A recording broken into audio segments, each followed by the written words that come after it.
Boa noite a todos. Que a paz de Jesus esteja em nossos corações. Hoje é de número 262. O Evangelho é o capítulo 5. E o Luiz vai fazer considerações sobre o problema da dor e do sofrimento humano, né? Vai fazer um apanhado do capítulo 5 para nós. E hoje eu queria aqui dividir com vocês uma história de São Francisco de Assis. Maís Braga conta pra gente, nas palestras dela, que São Francisco de Assis, por volta do século XIII, quando ele andava pelo mundo aqui pela Terra, os nossos irmãos, né, que tinham lepra, eles tinham que usar no pescoço um cordão com sino. Porque quando eles estavam chegando, o balado do sino avisava as pessoas e as pessoas se afastavam. Olha que triste, né? E São Francisco estava caminhando e escutou esse balado do sino. Na hora ele pensou, eu vou me afastar. Pois foi mais forte nele o chamado do amor, né, que ele tinha na alma. E ele foi de encontro a esse irmão leproso. Chegando perto, ele viu que ele não tinha nada para ofertar para esse irmão. Porque ele não tinha nenhum alimento, nem água, nada. Ele se aproximou do irmão e deu um abraço. Então, quando ele abraçou esse irmão, ele viu o rosto de Cristo, né? Ele viu Jesus, né? E aí Jesus disse para ele: Francisco, era só isso que eu precisava. Então, aí fica um ensinamento, ele venceu o medo. Jesus precisava desse último gesto dele, porque ele venceu tudo, né? Ele venceu o materialismo, que ele não era nem um pouco materialista, ele era caridoso, ele tinha muito amor no coração, mas ainda tinha o medo, né? O medo de contrair a doença. E aí fica para a gente esse aprendizado. A gente venceu nossos medos? Será que a gente ainda está precisando se libertar do medo da dor, da doença, das provas, de saber falar não? Porque muitas vezes é tão difícil falar não, né? A gente tem medo da rejeição. Então, é vencer o medo, para que a gente possa também estar evoluindo, para que Jesus possa, quando a gente chegar lá, dizer: era só isso que faltava, né? E eu tive domingo em Campinas, na casa de meu filho, e sempre que eu vou lá, eu gosto de ir na Casa Espírita Nosso Lar, dirigida por Manuel Cristiano. E assim, ele é uma pessoa muito carismática, né? Ele fala assim com muita alegria, com muito amor. E ele falou sobre a prece. Aí ele disse assim, ó: a prece tem que sair da nossa alma, não da nossa boca. Não pode ser aquela prece decorada, sabe? É conversar com Deus, é conversar com Jesus, né? Que a nossa prece tem um poder muito grande de alcançar, né, a espiritualidade. E quando a gente tem um merecimento, quando vai ser para o nosso bem, a gente alcança. Quando a gente não alcança, é porque não é o momento, porque não vai sair do nosso planejamento espiritual, porque muitas vezes a gente perde as provas, mas a gente consegue o alívio, a força, através da prece. Então, o Manuel Cristiano, como eu, ele gosta muito de contar histórias. Ele é muito legal. Ele fala assim, ó: essa aqui eu já falei para vocês. Aí o pessoal fala: já. Aí conta outra. Então, se essa aqui que eu vou contar, vocês já ouviram, é sempre bom ouvir de novo. Então, Emmanuel Cristiano disse assim: a prece dirigida aos santos, ao Santo Antônio, é acolhida, né? Então, tinha uma família que orava muito e pedia para Santo Antônio. E Santo Antônio atendia, né, mandando vibração de amor, energias. E um dia, essa família, mais uma vez pedindo a Santo Antônio, Santo Antônio disse assim: olha, dessa vez eu vou pessoalmente lá. Eu não vou daqui mandar a energia que eles necessitam, eu vou lá. Aí os auxiliares dele falaram assim para ele: Antônio, não precisa ir não, daqui mesmo você pode. Não, eu quero ir, eu vou lá visitar, eu vou ver como que eles estão. E chegando lá nessa família, era uma família de marido, esposa e 2 filhos adultos, né? Vamos dizer assim, de 20, 18 anos. E moravam numa casinha, vamos pensar, mentalizar, uma casinha num sítio. Aquele terreiro, né, de terra, e uma vaquinha no quintal. E dessa vaca, o filho mais velho, que tinha uns 20 anos, tirava o leite e vendia na cidade. E desse dinheiro eles sobreviviam com muita dificuldade, porque era pouco. Então Santo Antônio abriu a porteira que estava presa a vaca e foi empurrando ela, até que ela chegou no precipício. E ele empurrou. Aí, como assim Santo Antônio fazer isso, né? Não é nada. Mas aí é que está o porém.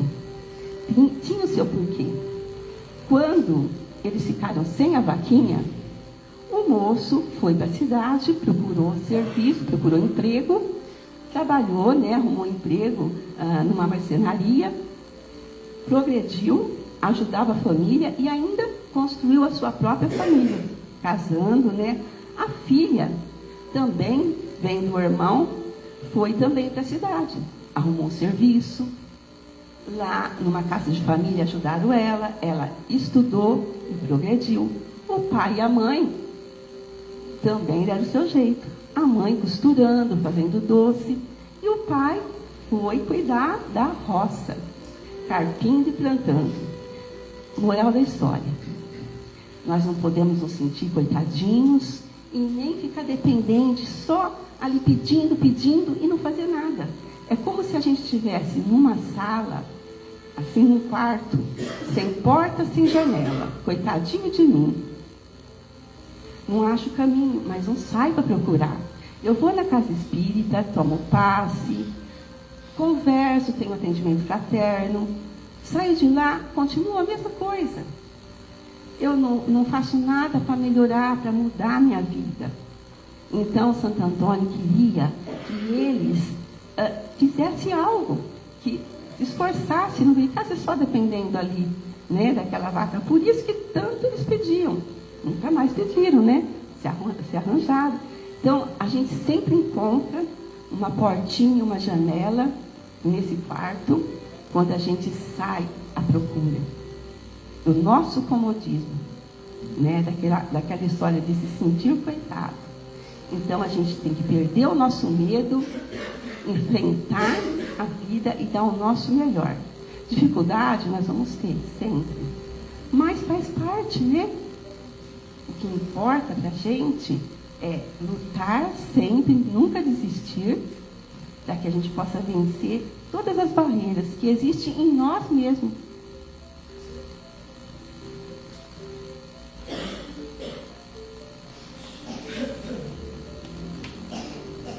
Obrigada a todos por me ouvirem.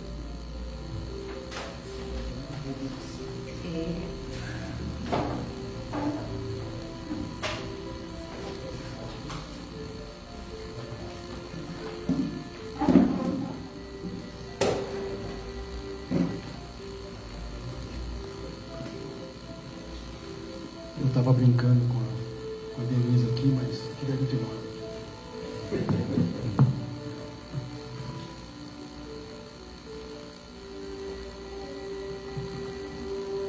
Bom, uma vez mais, boa noite a todos. Boa noite.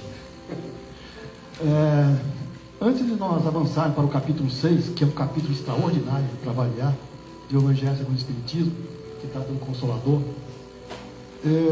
eu optei por fazer algumas considerações difíceis, porque o capítulo é muito grande, sobre os temas tratados no capítulo 5, que trata do bem-aventurados que choram, bem-aventurados aflitos. Que é um tema que foi tratado, é tratado pelos filósofos, pelos teólogos, pelos psicólogos, ao longo de toda a história da humanidade. A questão da dor e do sofrimento humano sempre ocupou os nossos pensamentos, as nossas reflexões. Desde a filosofia clássica, com Epicuro, Sêneca, aos mais modernos, digamos assim, como Nietzsche, Kierkegaard, Schopenhauer, Paul Sartre. Isso na filosofia. Na área da teologia, Agostinho, Tomás de Aquino, Martinho Lutero se preocuparam com essa questão da dor e do sofrimento humano. Entre os psicólogos, Freud, Jung, Viktor Frankl, aquele do campo de concentração que conseguiu sobreviver, Carl Rogers, Skinner, enfim, tantos pensadores que se envolveram com essa questão da dor e do sofrimento humano, porque nenhum de nós, sem exceção, escapa disso. A doutrina espírita nos traz a chave para o entendimento dessa questão. E nós precisamos começar no início dessa questão da busca desse significado. A primeira questão que se coloca é a busca do autoconhecimento, porque nós só vamos poder entender as causas, a origem, o objetivo e o final desse processo de dor e sofrimento, se soubermos quem somos. Então, o que somos nós? Então, essa busca desse autoconhecimento, que vai criar as condições para que nós realizemos o nosso processo de autotransformação e da transcendência, que é deixar para trás gradualmente o ego. E criar com isso as condições para a emersão dos atributos essenciais que nos caracterizam como filhos de Deus, como espíritos, filhos de Deus, constituído a sua essência, que é indestrutível, daí o nosso caráter de seres imortais, aprendizes da vida. Aprendizes da vida. O que cabe a nós aprendermos?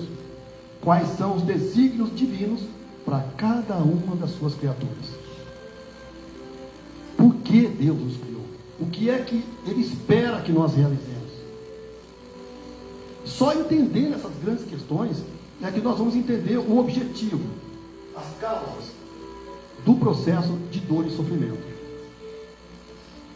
O que Deus quer de nós quando nos criou? O que Ele quis quando nos criou? O que Ele quer quando nos criou? Qual é a nossa herança? Se nós somos filhos de Deus, constituída a sua essência, nós temos em nós os mesmos atributos divinos. Lembre-se, inteligência suprema, causa primária, a unicidade, a eternidade, a imortalidade, a bondade, a justiça, a onipotência e a perfeição. Todos esses atributos estão em nós, de forma relativa. Constitui a nossa essência. E o Pai quer que nós criemos as condições para que esses atributos aflorem. E aí nós começaremos a entender o papel da dor e do sofrimento. Lembrando que Deus não é justiceiro. Deus quer que nós aprendamos. Então, o aspecto tríplice da justiça divina, que é pedagógico, Ele quer que nós aprendamos. Aprendamos qual o significado das suas leis. Qual o significado dos seus desígnios para cada um de nós, como comentamos agora, é de realizar a emersão dos nossos atributos essenciais, que nos transformarão melhor, que realizarão o que nós somos em essências: sábios, bons, belos, fraternos, solidários. Nós somos em essência tudo isso, não estamos. Mas para chegarmos lá, temos um aprendizado. E aí o papel da dor e do sofrimento. Então, a justiça divina ela é pedagógica, ela tem esse caráter de nos ensinar o caminho. Aliado à sua bondade, à sua misericórdia, ela é específica. O que significa isso? Nós somos criados em momentos diferentes. Nós temos idades cósmicas diferentes. Passamos por momentos, vivências, exercendo nosso livre-arbítrio das formas as mais diferentes possíveis. Por conseguinte, para a justiça divina, nós temos o pacote exato que precisamos para a realização desse aprendizado. E junto com isso, ela é proporcional. O que significa isso? Significa que o nosso pacote de aprendizado, o nosso pacote encarnatório, o nosso planejamento encarnatório, que nós realizamos esse aprendizado em doses homeopáticas, ele vem constituído pela quantidade de aprendizados exatamente na medida da nossa capacidade de suportar. Vejam só. É importante que nós entendamos isso. Então Deus, a justiça divina é pedagógica, ela é específica e ela é proporcional à nossa capacidade de suportar. O que significa isso? Significa, quando nós entendemos e aceitamos isso, que nós somos maiores do que as provas, do que as provações, do que as dificuldades que constituem o nosso pacote pedagógico encarnatório. Percebe o poder que isso representa? Quando nós internalizamos essa convicção, essa consciência, os nossos problemas passam a ser oportunidades de aprendizado e não castigo divino. Vejam só como muda isso. Então, o Espiritismo dá essa chave. E tem um livro específico da codificação que trata dessa questão. E, além de o Livro dos Espíritos, além de o Evangelho segundo o Espiritismo, nós vimos, tem lá o Céu e o Inferno, que trata da justiça divina segundo o Espiritismo. E lá ele nos lembra do processo, da dinâmica de como trabalharmos essa questão da superação da dor e do sofrimento. Então nós temos lá desde a culpa, segundo André Luiz, o sentimento de culpa é o colapso da consciência. Nossa, é forte isso, né? O sentimento de culpa é o colapso da consciência.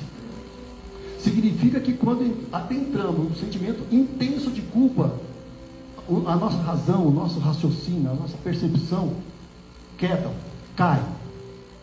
E com isso criamos situações as mais difíceis, porque baixamos o nosso nível vibratório e como estamos num oceano de energia, passamos a nos relacionar, a nos sintonizar, a nos afinizar com energias do mesmo teor.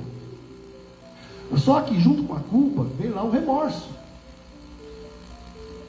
E o processo vai se acentuando, vai se intensificando, até que chega um momento do arrependimento. E aí a conclusão, a constatação de que a dor por si só não redime. A dor, o sofrimento, por si só não redime. Qual é o objetivo então nesse caso? É de provocar no ser a sensibilidade, a sua sensibilidade, para que ele busque nele as causas dele, que estão provocando essa dor e esse sofrimento. Feito isso, aí vem a expiação. É castigo? Não. Com arrependimento, o ser precisa sentir nele as consequências das causas que ele plantou, nesta ou em vidas anteriores. O processo ainda não terminou. Nós precisaríamos jogar no universo a quantidade de amor, de bem, equivalente ao mal, à dor, ao sofrimento que nós causamos a nós e a terceiros. Então veja, começando lá pela culpa, pelo remorso, arrependimento, expiação e prova. Esse é o ciclo. E junto com isso, a doutrina do Espírito nos traz a síntese, o núcleo da moral espírita.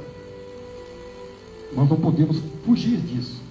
E nem podemos atribuir a terceiros as causas. Por quê? A moral espírita nos traz o sentido da autonomia. Ou seja, as decisões são nossas. Não é nenhum guru externo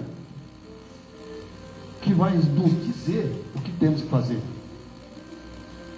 Porque isso está em nossa consciência. Então, a autonomia do ser nas decisões que direcionarão a sua existência. Liberdade.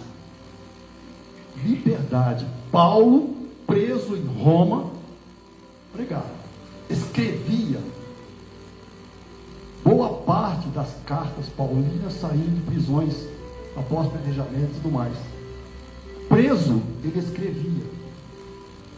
Então, não é lugar externo, é condição interna de liberdade, de eu me sentir livre para elaborar meus pensamentos e a partir daí direcionar meus comportamentos e atitudes. Então, autonomia, liberdade, e junto com a liberdade uma coisa chamada responsabilidade. Começamos a entender a lei de causa e efeito.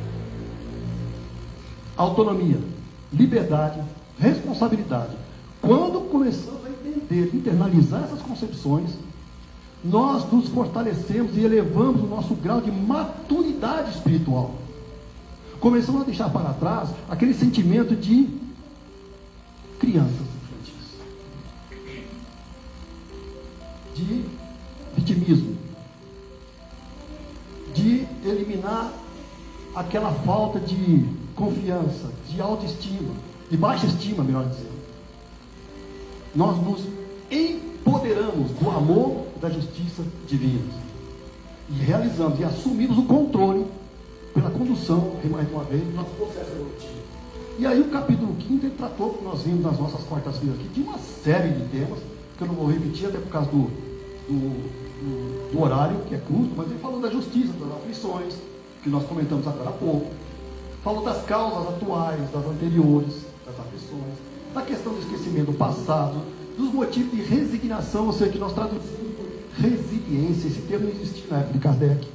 Resiliência, que é um termo que veio da física, da química, da administração, da psicologia, e que significa o quê? A capacidade de nós vivenciarmos os nossos problemas, nos adaptarmos e sairmos deles fortalecidos. Ao contrário de resignação, que dá uma sensação de apatia, enfim, não é isso. Resignação aqui é entender o plano divino para nós, é entender essa condição que nós estamos enfrentando e superá-la, crescendo, saindo delas fortalecidos. Veja a mudança, não é? A semente foi plantada, hoje nós estamos começando a entender tudo isso. Então veja, a outra questão que cabe, nós trazemos dessas reflexões todas, é qual o mundo no qual estamos? O nosso planeta reflete o estágio evolutivo no qual estamos, ou seja, é um mundo de provas e expiações. Só lembrando a categoria de mundos que os Espíritos nos trouxeram, né? Mundos primitivos, nos quais acontecem as primeiras encarnações da alma humana, mundos de provas e expiações, onde algum processo, algum progresso já foi realizado. Então, há um avanço já de conhecimento intelectual, alguma coisa em termos de sentimento, mas ainda o mal, ou seja, o afastamento das leis divinas ainda predomina. Feito isso, o próximo estágio no qual o planeta Terra já está inserido, que é o processo de transição planetária para os mundos de regeneração, no qual há uma espécie de equilíbrio e as expiações já ficaram para trás, mas as provas continuam. Mais para frente, os mundos felizes, onde o bem predomina, e depois os mundos celestes. Segundo um grande expositor nosso da doutrina, é a partir dali que a evolução começa a ficar interessante. Então, cabe a nós esse trabalho. Então, a Terra, na realidade, o nosso planeta, na realidade, é uma escola. A lei divina não é pedagógica, não tem um caráter pedagógico. Por conseguinte, nós estamos numa escola. Todos nós, sem exceção, somos aprendizes da vida, como disse há pouco. Então, é uma escola. Só que tem aqueles aprendizes que são complicados, que são renitentes. Então, a partir daí, além da escola, ela passa a ter um caráter de hospital. Escola, hospital, para os aprendizes renitentes.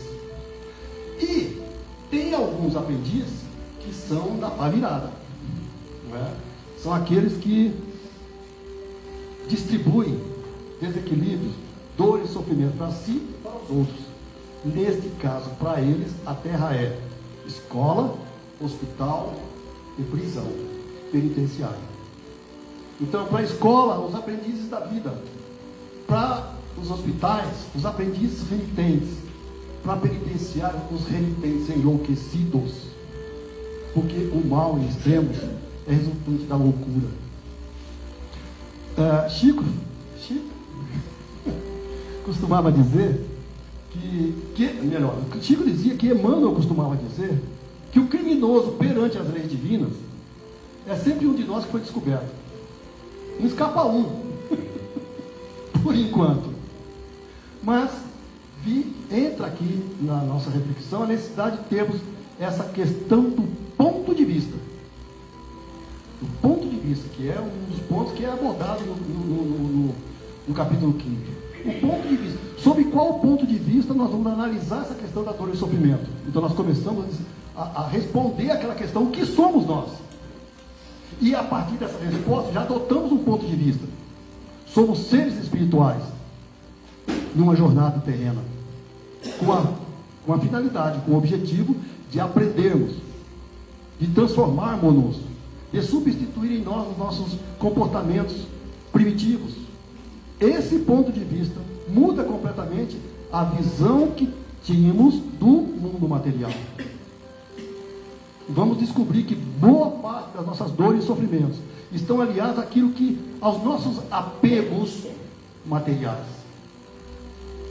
Apegos materiais, ao que é impermanente, ao que flui. Quando nós nos apegamos a algo que flui, esse algo flui, e quando ele flui, nós perdemos. Sentimento de perda. Aí vem a tristeza, a revolta, a depressão, e por aí vai. Perdas em termos materiais, apegos, melhor dizendo, a questões materiais, apegos a pessoas, apegos a ideias. Cada uma dessas situações, quando acontece essa perda, nós ficamos no vazio existencial. Daí a necessidade de adotar do ponto de vista do ser espiritual que somos. Então veja, aquilo que o mundo considera felicidade não nos torna felizes. As expectativas da sociedade atual em busca de felicidade e as frustrações daí decorrentes. Resultado: nunca se consumiu tantos remédios psiquiátricos. Adotamos um ponto de vista material, nos apegamos àquilo que flui, e quando perdemos, vamos à prateleira. Não é assim que funciona. A cura não está fora de nós, está dentro de nós. Então isso acontece em todas as fases da nossa vida. Desde a juventude, com o crescimento triste de depressão e suicídio entre os jovens, passando pela maturidade na fase de luta profissional, de constituição da família e tudo mais, ao chegar na velhice, que também está aumentando seu índice de suicídio no mundo. Bens materiais, muitas vezes, aliamos juventude e riqueza à felicidade. Quantas dores, quantas lágrimas são derramadas dentro das grandes mansões. Aí, o outro reclama porque está na pobreza. E aquele na miséria. Vamos fazer uma distinção aqui. Pobreza é as criaturas que estão com dificuldades em termos de bens materiais. Miséria é a ausência de bens materiais e morais. Cada uma das situações, quando nós adotamos do ponto de vista material, cada uma é fonte de dor e sofrimento. Ou então, aspiramos poder. Aspiramos a assumir a liderança, quer seja de grupos, quer seja de coletividades maiores, de municípios, de estados, de país, de nação, ou grupos de trabalho, ou empresas e assim por diante. E achamos que aquele que está lá é feliz. Tremendas responsabilidades de todos aqueles que assumem o trabalho de liderança junto às pessoas, junto aos povos. A responsabilidade que essas criaturas têm em relação aos seus liderados é tremenda. E, lamentavelmente, muitos desses líderes não estão capacitados do ponto de vista de preparação intelectual e moral para essa responsabilidade. Então, subordinados, que, como a Denise explicou na história dela, muitas vezes se acomodam com situações ou assumem um papel de crítica gratuita leviana. Gratuita e leviana por quê? Porque se eu faço uma crítica a algo ou alguém, eu tenho que estar na condição de estar lá e fazer melhor. Não é? Ou os diversos seguidores que dão os seus likes e dislikes e compartilham das informações, sem análise de origem, sem análise de veracidade das informações, e nós vamos distribuindo muitas vezes essas informações a bel prazer, trazendo para nós consequências e responsabilidades. Nos nossos relacionamentos alimentamos expectativas, queremos ser amados. Como é que dizia Francisco? Senhor, fazer com que eu procure mais, consolar que ser consolado, compreender que ser compreendido, amar que ser amado. Pois é dando o que se recebe. O que significa isso? Quando nós estamos doando de nós estamos conectando com as correntes superiores da espiritualidade.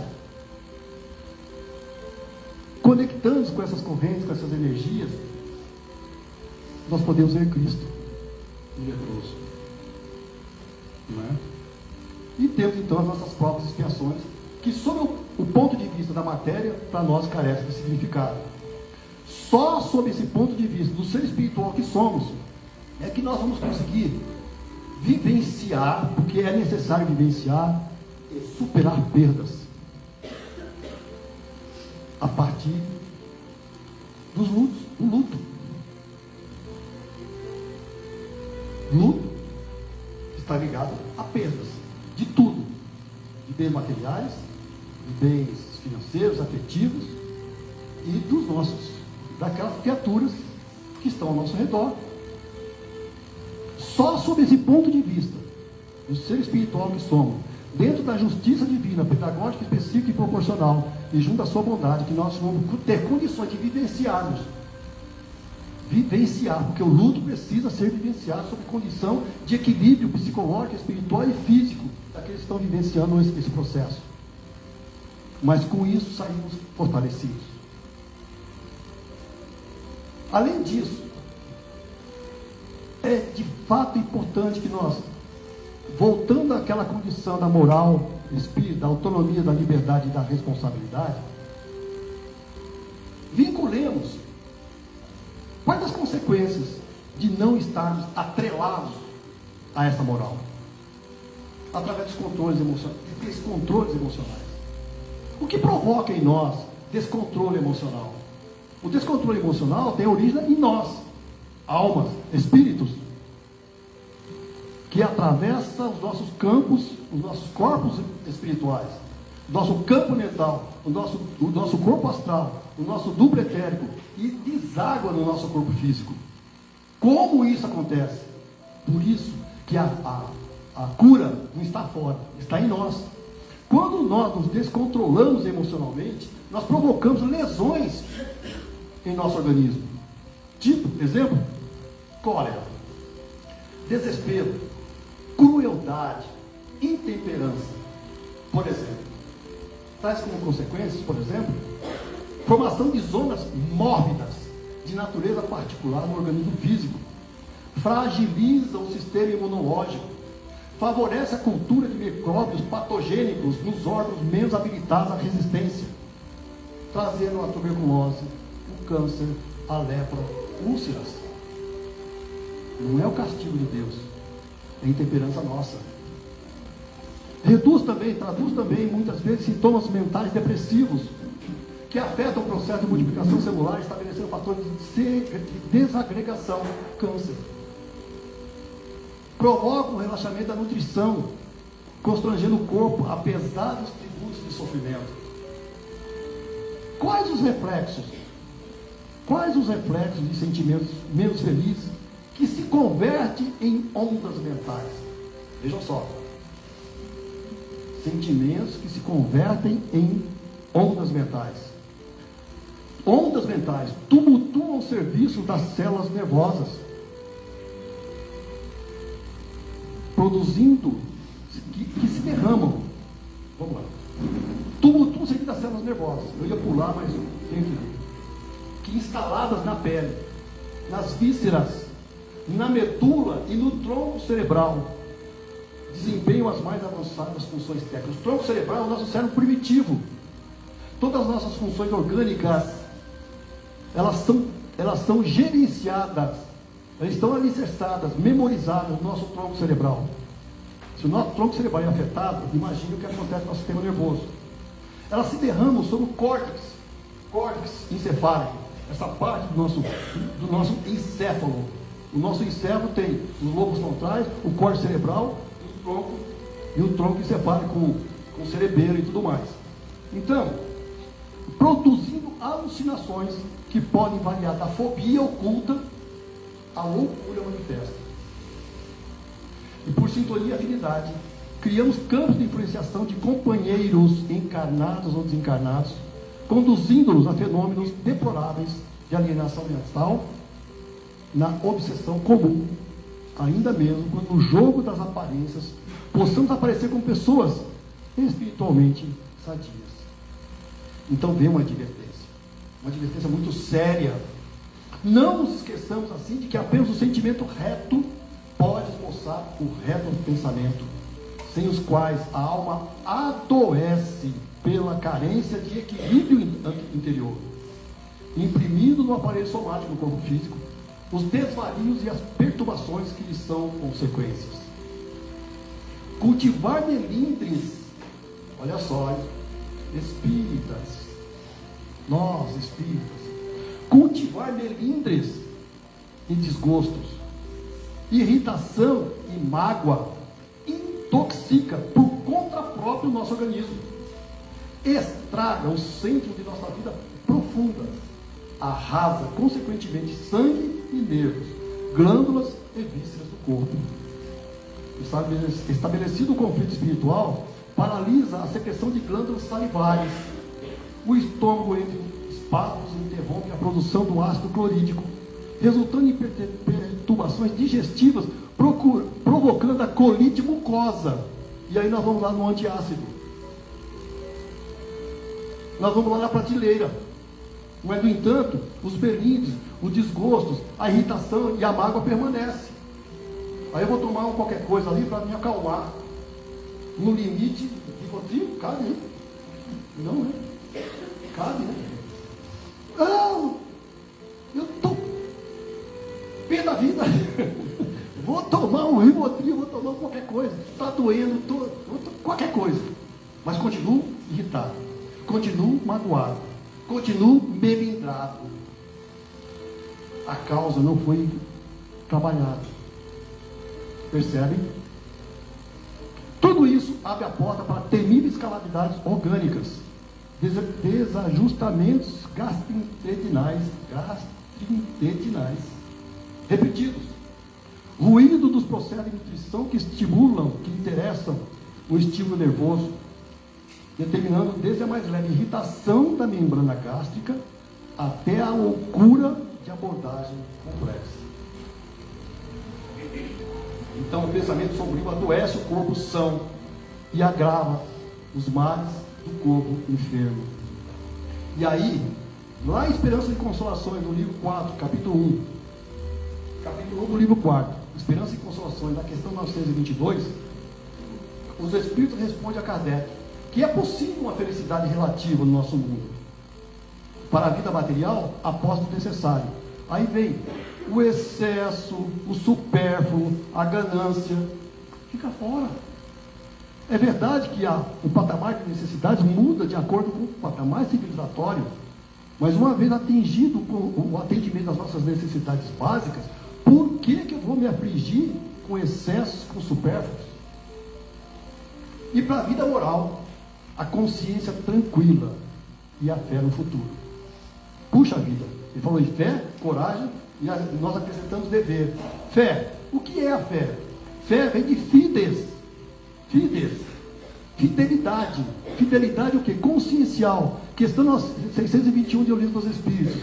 Onde está escritas as leis divinas?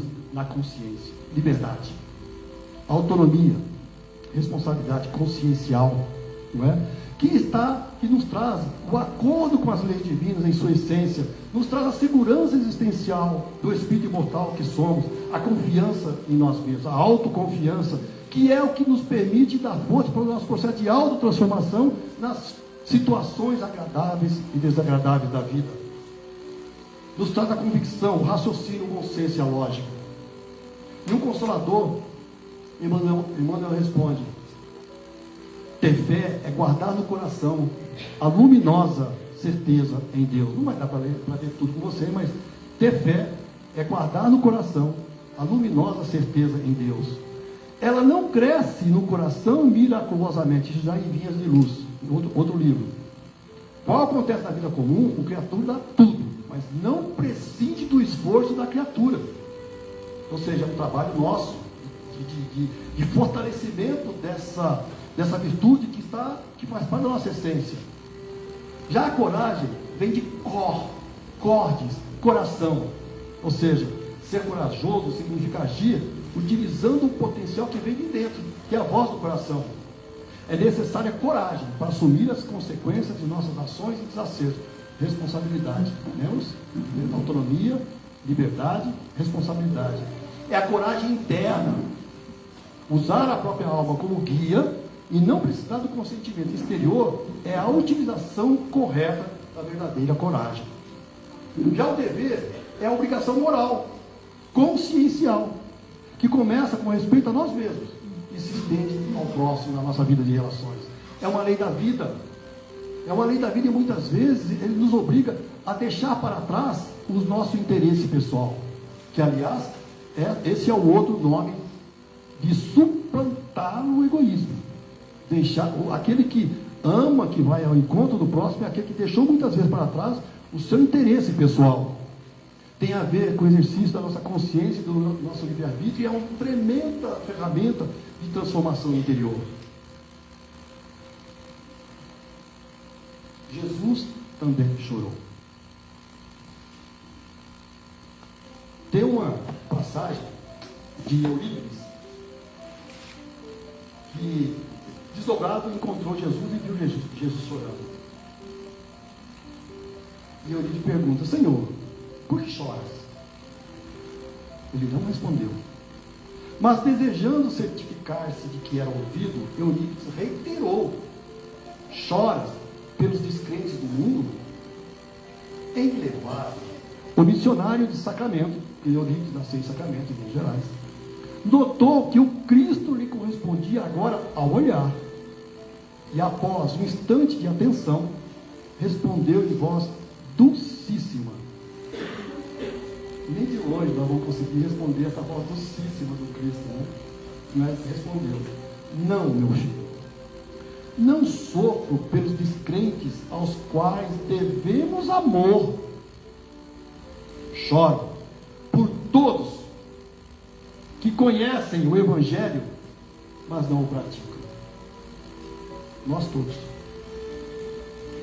E Jesus chorou também quando Lázaro, no episódio de Lázaro, por compaixão, chorou por Jerusalém e chorou no Getsemane. Então, com isso, nós varremos essas reflexões e chegamos ao nível do sacrifício, do interesse pessoal. Ou seja, é quando termina o capítulo 5, o proveito dos sofrimentos para outrem. Quando nós deixamos nosso interesse pessoal para trás e agimos em prol do outro, do ponto de vista material, pelo trabalho, pelas privações e pelos sacrifícios que tais criaturas se imponham, contribuem para o bem-estar material de seus semelhantes, a começar pelos filhos, depois pelos pais, depois por aqueles que compõem a nossa coletividade. Moralmente, pelo exemplo que elas oferecem em sua submissão à vontade de Deus. Esse exemplo do poder da fé espírita pode induzir os infelizes à resignação, ou seja, resiliência, e salvá-los do desespero de suas consequências funestas para o futuro. Meus irmãos, muita paz.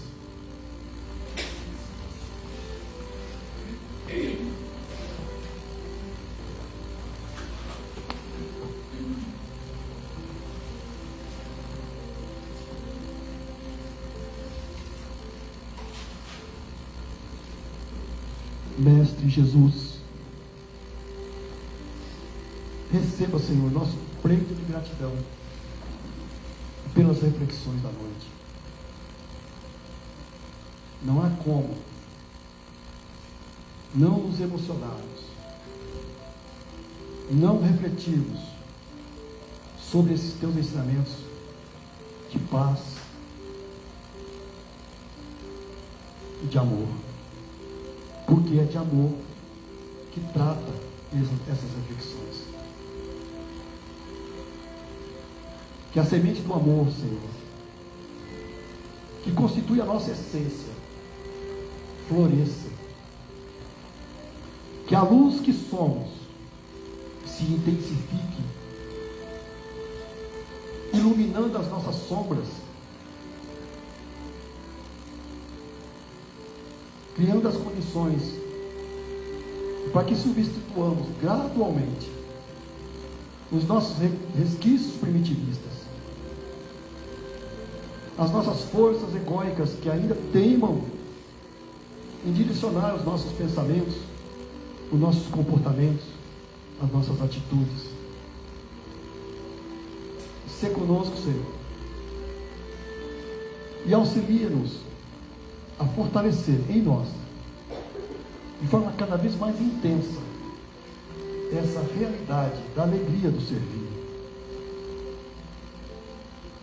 Que aceitemos a visita da nossa irmã dor, do nosso irmão sofrimento,